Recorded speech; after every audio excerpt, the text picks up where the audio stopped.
আবারও আমি চলে এসেছি একটা নতুন রেসিপি নিয়ে। আমি কণিকা রেসিপিতে আপনাদের সবাইকে স্বাগত। তাহলে চলুন শুরু করা যাক আজকের রেসিপি। এখানে আমি কিছুটা চিকেন নিয়ে নিয়েছি পরিষ্কার জলে ধুয়ে। এবার চিকেনটাকে আমি ম্যারিনেট করে নেব।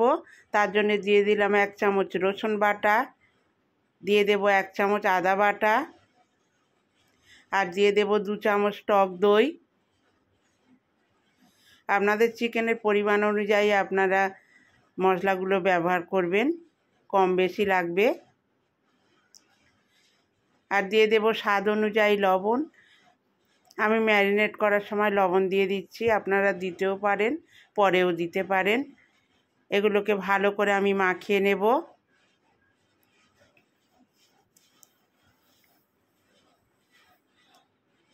ভালো করে আমি মাখিয়ে নিয়েছি। এখন এগুলোকে ঢাকনা দিয়ে আমি 10 থেকে 15 মিনিট রেখে দেব। তারপরে আমি ফিরে আসছি। গ্যাসের উপরে আমি কড়া বসিয়ে দিয়েছিলাম। কড়ার মধ্যে দিয়ে দিলাম খানিকটা সাদা তেল, আর দিয়ে দিলাম 1 চামচ ঘি। গরম হয়ে গেছে, ওর মধ্যে দিয়ে দিলাম একটা তেজপাতা, 2টো এলাচ ফাটিয়ে, আর দারচিনি লবঙ্গ দিয়ে দিলাম। এগুলোকে একটু ভেজে নেব।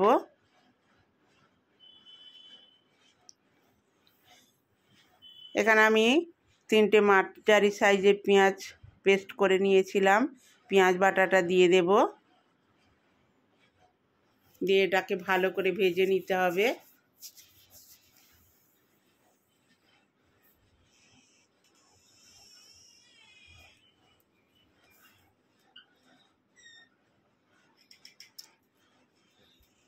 পেঁয়াজটাকে আমি ভালো করে ভেজে নিয়েছি।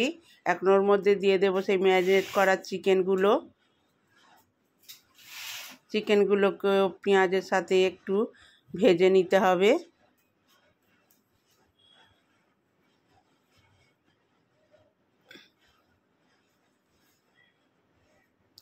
এইভাবে একবার চিকেনটা রান্না করে দেখবেন, আশা করি ভালো লাগবে।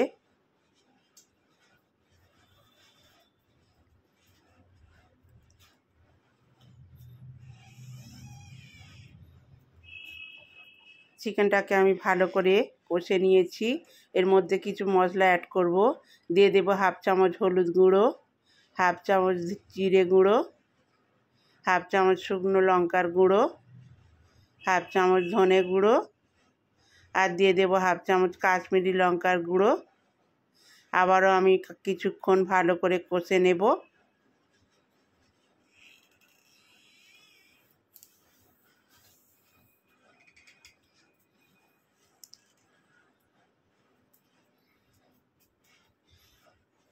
আবারও আমি ভালো করে কষে নিয়েছি।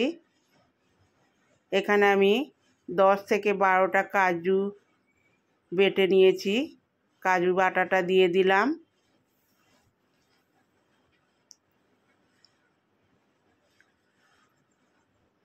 আর 10-12টা আমন্ড আমি গরম জলে ভিজিয়ে রেখেছিলাম, খোসা ছাড়িয়ে ওটাকেও পেস্ট করে নিয়েছি, ওটাও দিয়ে দিলাম।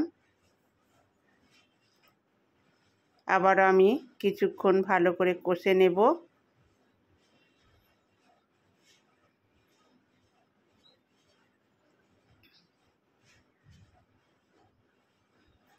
রেসিপিটি যদি ভালো লাগে প্লিজ লাইক, কমেন্ট আর সাবস্ক্রাইব করে দেবেন।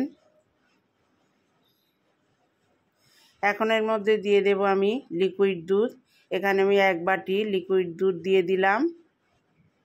এখানে আমি কোনো জল ব্যবহার করব না।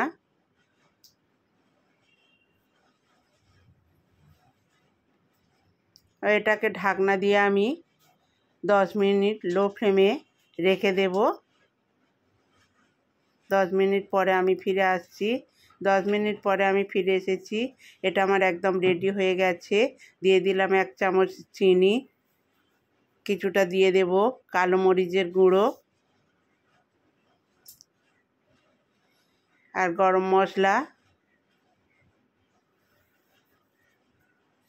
এটা আমার একদম রেডি হয়ে গেছে। গরম গরম ভাত বা রুটি বা পরোটা লুচি সবার সাথে ভালো লাগবে।